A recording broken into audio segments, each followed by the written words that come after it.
You're sitting in traffic, you look at the driver in the next lane, and you feel like they aren't fully real. It has become a widespread cultural joke to call other people NPCs, non-playable characters, while suffering from main character syndrome, waiting for the rest of the world to glitch out around you. But looking at a stranger and deciding they have no internal life is not a profound philosophical awakening. It is actually a biological limitation, a catastrophic failure of your brain's cognitive bandwidth.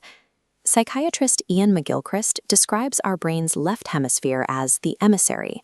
Its evolutionary purpose is to operate with a narrow-beam, reductive attention.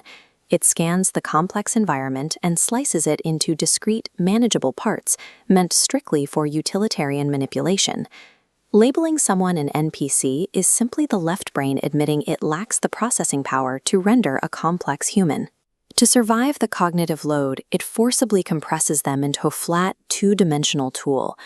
The true, baseline state of reality is a massive, overwhelming flow of nonverbal data. In a way, you can think of it as pure, infinite potential, the zero. This diagram shows how your brain handles baseline reality. To protect your psyche from being overwhelmed by infinite data, the left brain's emissary filters it out.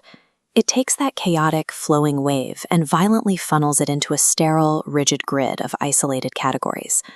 Once the data is categorized, the system severs its connections to the outside wave. It constructs a completely self-consistent virtual loop. Inside this loop, everything makes sense, giving you a false sensation of absolute control over your environment. The vibrant, unpredictable flow of human subjectivity gets flattened. The people you encounter are reduced to standardized procedures, bureaucratic checklists, and easily dismissible stereotypes. The emissary's shortcut provides an illusion of safety and order, but by locking out the raw complexity of the world, it traps you in a highly fragile, single-player delusion. If our left hemisphere is running a simplified, flattened render of the world, we have to ask what actual hardware is running underneath. Cognitive scientist Donald Hoffman offers an explanation with his interface theory of perception. He argues that our sensory systems did not evolve to show us objective truth. We evolved a species-specific user interface designed solely to maximize our fitness payoffs. Look at this diagram detailing the core metaphor of his theory. Space, time, and physical bodies act as evolutionary desktop icons. They exist to hide the overwhelming computational complexity of reality, leaving us with a clickable, simplified world. When we remove the interface, we see that physical objects have no independent causal power. They are just surface-level representations of deeper, hidden interactions.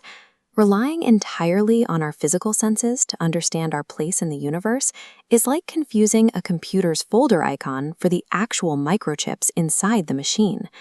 The 17th century philosopher Spinoza laid the groundwork for understanding this deeper machinery with his concept of monism. He argued that the universe consists of only one single interconnected substance, which he called God or nature. Hoffman's modern framework of conscious realism echoes Spinoza. Objective reality is not made of dead matter. It is an infinite, interacting network of conscious agents. This animation illustrates how these primitive entities function. Each agent engages in a perpetual perceive, decide, act loop.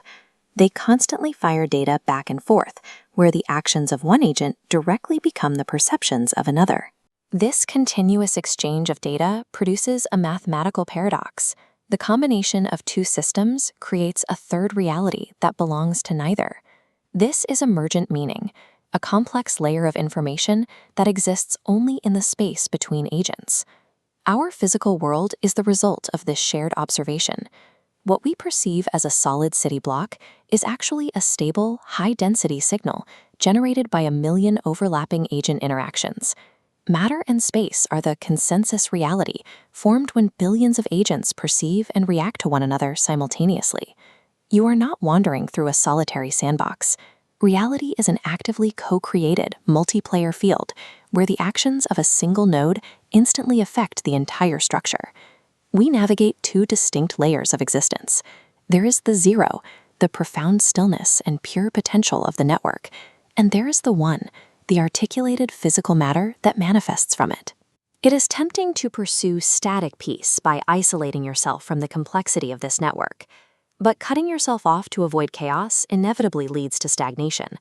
Your actual task is to act as the sovereign bridge, translating the vast nonverbal intuition of the source into practical, lived reality. This mechanical diagram shows a heavy disk maintaining perfect balance because it stays in constant, dynamic motion. Dynamic balance requires action. By participating, you interlock with the gears of the network, becoming an active driver in the universe's eternal thermodynamic loop. True sovereignty is not closing yourself off and reducing the people around you to background code.